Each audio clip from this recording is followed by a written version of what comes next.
Alright, thought I'd do a quick video just explaining how to use the Redshift Jitter node. Here we are. We have a $50 note, and this is just used as an asset. I can't share this with you guys, but yeah. Gotta make sure some of the settings are on. I'll show you later. And this only applies for Redshift. So main things to look out for is that instance SOP level pack primitives are on, and the attributes on the pack primitives are on as well. This is me just showing you that the jitter node only really is relevant when you have multiple assets scattered everywhere. And just going around, just dropping down a few nodes just to clean it up for you guys. Here we just have a simple example of what the jitter node should look like, and input should be IDs. And that's an attribute you have to have on your asset on render time. So MOPS puts down an ID attribute, and as long as your particles or whatever has IDs, then this setup will work for you. This is the RS jitter node. You drop that down, put a user ID on it, and then from there you can add variation to color, and that just pipes into your base color in your standard material shader. So yeah, just make sure you have IDs on it. And the second setup is just jumbling up the IDs again, so not making it sequential like 1 to 40 or whatever. This is sort of jumbling up the 1 to 40 and randomizing the integers. Then you can input that into the integer data, and then randomize your colors even more. Here's the simple setup that I've made for the $50 note. And it's the same theory, just using the ID attribute, input in, randomizing the integer numbers, and then colorizing that based on a texture.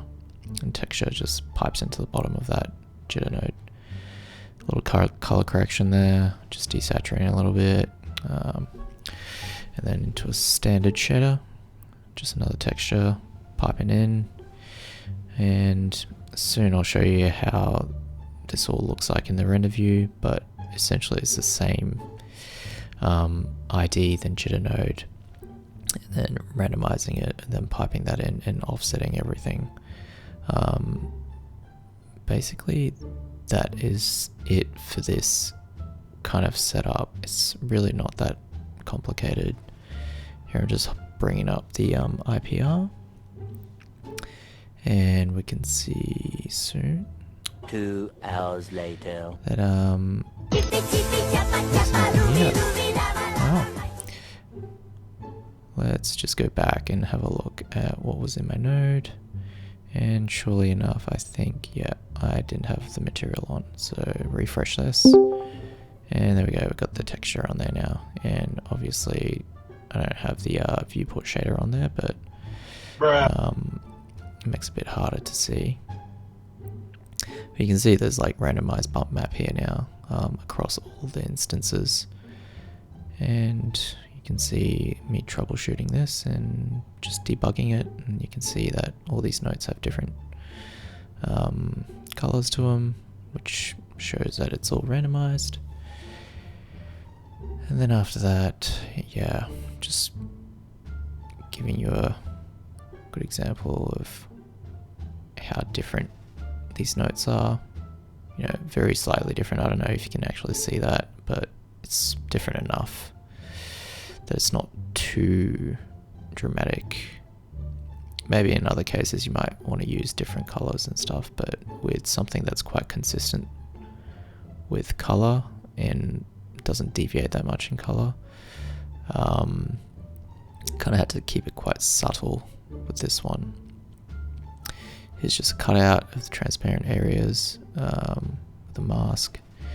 And then I'm just overlaying that with a multiply with just a basic kind of reflection noise that pipes into the reflection roughness.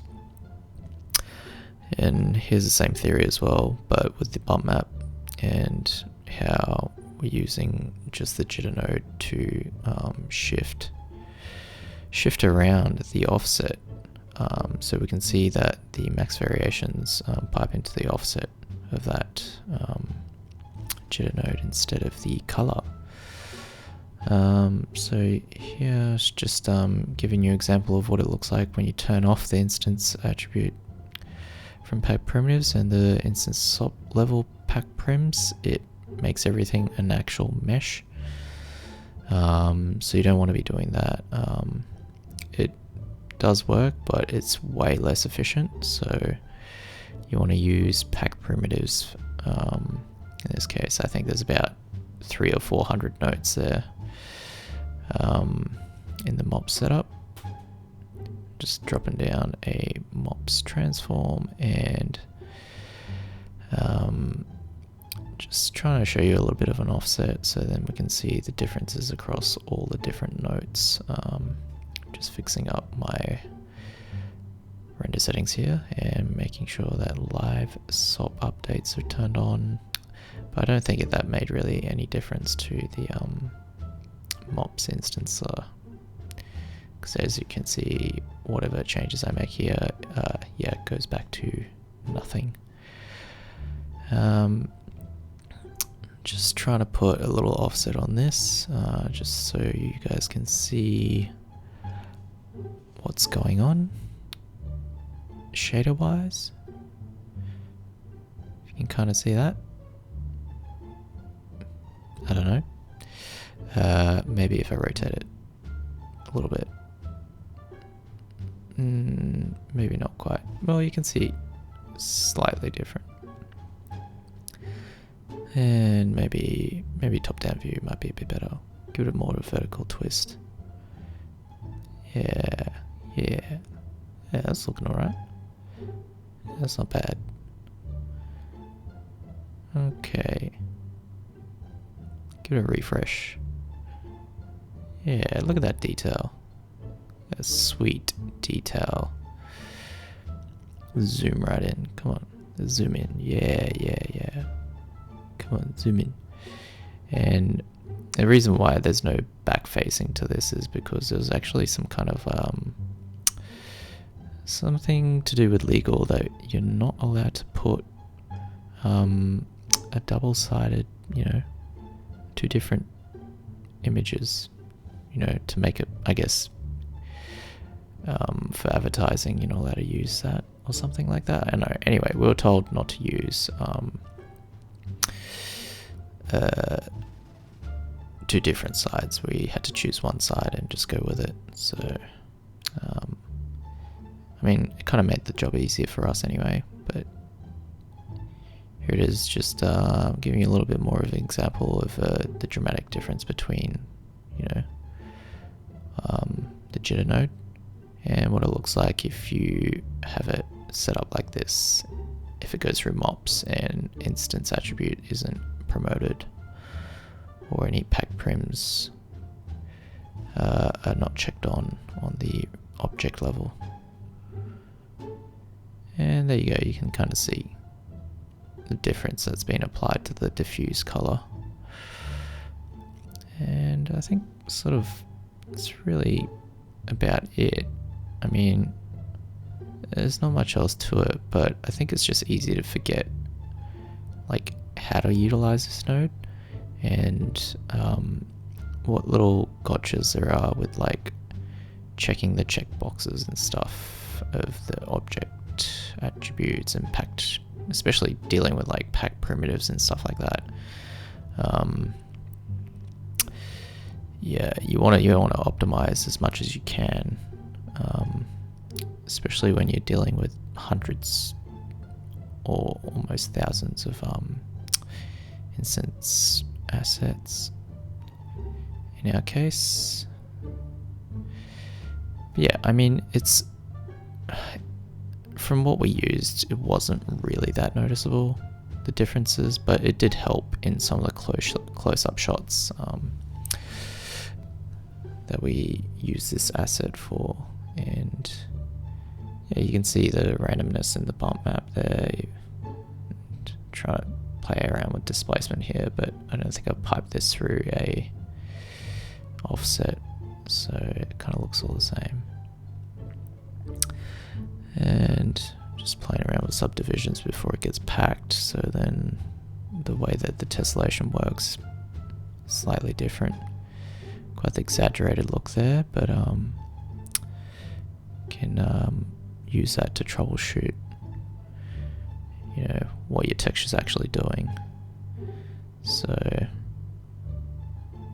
I'm just playing around with scale and displacement,